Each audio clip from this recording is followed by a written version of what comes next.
Dr. Sella here, and before you is the zone dive. The zone dive is what Air Force utilizes to set up the rest of the offense, the rest of the triple option offense. Now, the zone dive is right here, the six-man wedge that's set on the guard. Where basically, number one, he can either run into the wedge and get picked up by the A-back or even the tackle in some cases. He can either take the dive or he can not take the dive. Okay, so basically, how many answers do you need if you don't get 4+ yards on zone dive? Because if you get 4+ yards on zone dive, just keep running zone dive. That's all Air Force does.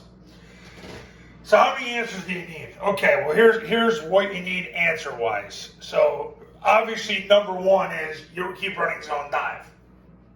So there's one. We're going to count that as an answer. Let's say number one doesn't take the dive. He takes the quarterback, you hand the ball off, and still don't get 4 yards. Well, first of all, you suck, but it is what it is.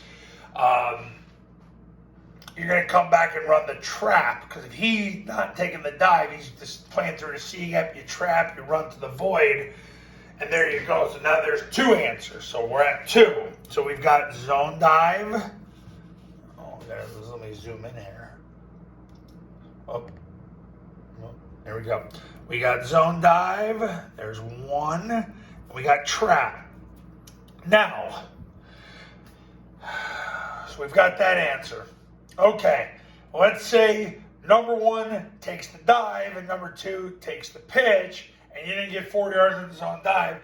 You're going to run in between those two guys because he's doing that and he's doing that. You're going to run the down, where you're going to block down, down, kick, and run the B back into the void. So now you have three answers.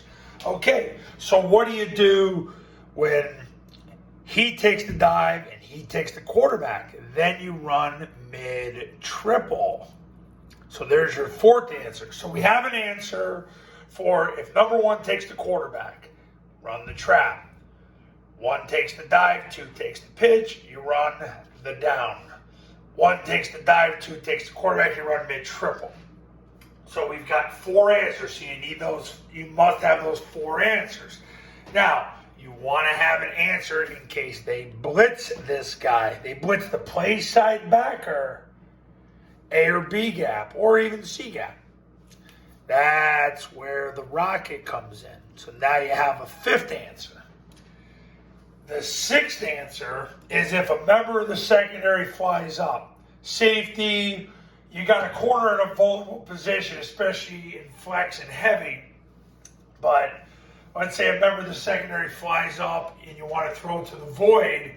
Well, you've got, if you want to bind the corner, you got switch. If the safety flies up, you got vert. But also, you can bind the corner with tighten as well. See, there's 8 answers. There's 8 answers to the offense. There's only 8. You only need 8 answers.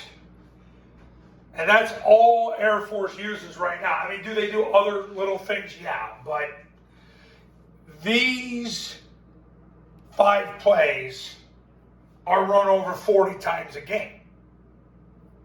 So an average high school football game, you average 48 offensive plays. How many answers do you need? So you don't need a lot of answers. That's the point I'm making. So don't overcomplicate your offense with too many answers. You got to have an answer if number one takes the quarterback. You got to have an answer if one takes the dive, two takes the pitch. You got to have an answer when they blood stun you. One takes dive, two takes quarterback. You got to have an answer to beat the blitz. You got to have an answer definitely when the safety flies up with vert. If you want to bind the corner, you got switch, you got tighten. You don't need any more answers. There you are. So that's that. Coaches, you want to win more games in 2023? Call me. My number's on the thumbnail of this video. So is my website, because the Triple Option Football Academy and the Triple Option Football Academy camps are going to show you how. I'll see you in the next video. We'll talk soon.